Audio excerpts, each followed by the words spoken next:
Good evening and thank you for joining us. We begin tonight with breaking news out of Nova Scotia, where a gunman went on a shooting rampage. Right now, police say 14 people are dead, including the suspect. The community is in shock and the Mounties are grieving the loss of one of their own. Constable Heidi Stephenson. 2 children have lost their mother, and a husband has lost his wife. Parents have lost their daughter, and countless others lost an incredible friend and colleague. Police were first alerted to shots being fired at a home last night. That's where they found multiple victims. The gunman then apparently went to other houses in the area. Some were set on fire. And tonight we are learning the suspect was wearing what appeared to be an RCMP uniform and was driving what looked like a police car. But he was no Mountie.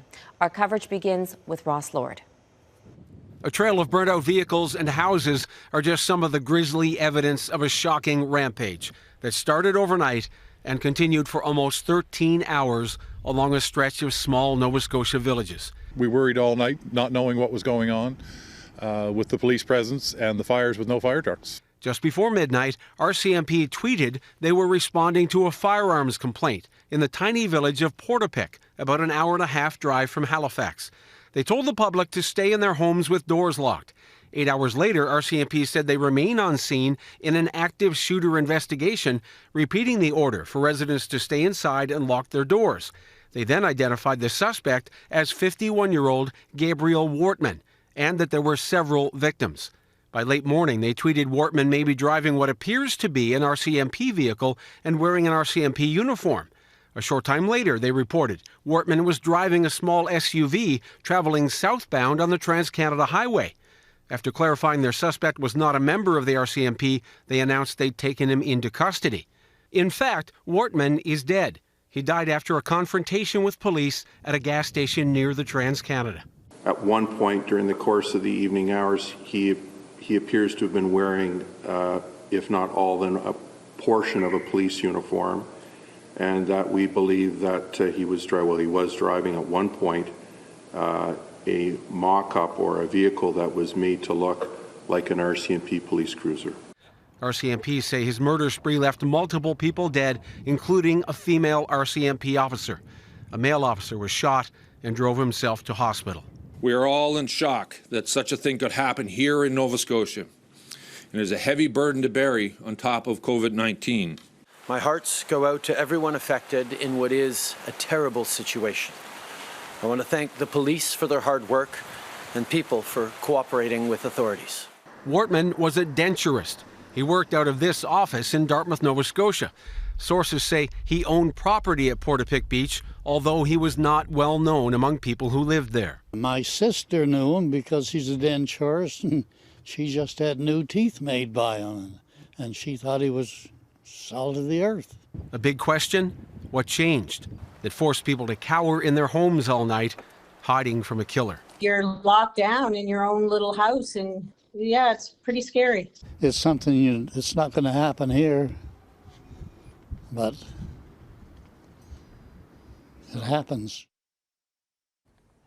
It took hours for the RCMP to say that 14 people have been killed, including the suspect. They had to retrace the suspect's every move. They had to see what other crime scenes there might be in other communities before coming out with that increased death toll. Robin? Ross Lord in Halifax. Thanks, Ross. We continue our team coverage with Mercedes Stephenson, who has been talking to the head of the RCMP, Commissioner Brenda Lucki. Mercedes, what was her response to the suspect having a uniform and a car that looked like it was police issue? Well, Robin, like everyone else, she was astounded by how authentic the car looked. She told me that she didn't think that she would have been able to tell what that car was and that it wasn't real if she saw it on the street. And I've heard that from a lot of RCMP officers who've taken a look at the picture, that it looked extremely realistic. She said that she's absolutely stunned and deeply saddened by what has happened. I asked her if she's ever seen an incident like this before in her career, and this is what she told me. Personally, I have not, and I hope to God I never see another one. Just a senseless type of event like this, where innocent people are being killed. There's just no words to describe it at this time. It really is a stunning case. What about where this investigation is at now and the possibility there could be more victims? Well, Robin, right now they are out scouring the various scenes looking for more. The commissioner told me that they are looking at vehicles at multiple properties, trying to figure out if there might be more victims in this really unprecedented case for Canada. We spoke a little bit about what the investigation looks like, and this is what she told me. It's just an extremely dynamic situation that covers a large area with multiple scenes, buildings, vehicles. So there's going to be a lot of work ahead of us to get some answers. Now, Robin, a lot of people are asking, what is the motive in this case? And right now, we don't know, and neither do the police. Commissioner Lucky says that they're still trying to figure out what happened. At this point, they believe there's possibility that this started with one motive and at some point shifted into something more random, but they really don't know. They're trying to get as much information about this man as they can. They will comb through his computers, his social media, any information that they can get, but still everyone in shock at how realistic his uniform and car looked, and questions about that, whether or not that may have aided him as he was on the run from police. But certainly police all across the country are absolutely reeling with this tonight. Mercedes Stephenson in Ottawa. Thanks, Mercedes. The new series that goes inside the COVID-19 pandemic from the front lines. We're still in a very critical stage of Canada's COVID-19 epidemic. To the everyday heroes helping us cope with the unprecedented change. We want to help because there's a desperate need. We shouldn't fend for ourselves.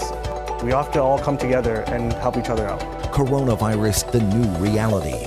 A Global News special, Sundays at 7 on Global.